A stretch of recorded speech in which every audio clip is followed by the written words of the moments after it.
பரோட்டா பால் எப்படி செய்யலான்னு பார்க்கலாம். உருளைக்கிழங்க நல்லா தண்ணி ஊற்றி கட் பண்ணி வேக வச்சுக்குங்க. நல்லா 3 விசில் விட்டு எடுத்துருங்க, 4 விசில் விடுங்க. அதுக்கப்புறம் புருடு இல்லாமல் இந்த மாதிரி நைஸாக பிசைஞ்சு எடுத்துக்கங்க. அதுக்கப்புறம் மிளகா பிடியும் கார்ன்ஃப்ளவரும் மாவும் போட்டு உப்பு போட்டு இந்த மாதிரி உருண்டையாக குலோப்ஜாம் உருண்டையாட்டு பிடிச்சி வச்சுருங்க.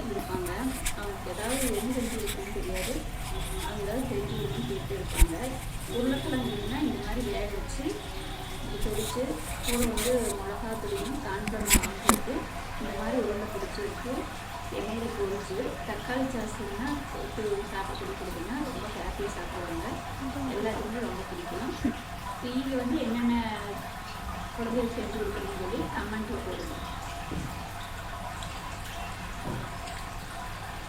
இந்த மாதிரி எண்ணெய் காய வச்சு போட்டு பொரிச்சு எடுத்துக்குங்க. இந்த மாதிரி ஸ்நாக்ஸ் செஞ்சு கொடுத்தீங்கன்னா ரொம்ப விரும்பி சாப்பிடுவாங்க. 5 நிமிஷத்துல எல்லாத்தையும் காலி பண்ணிடுவாங்க.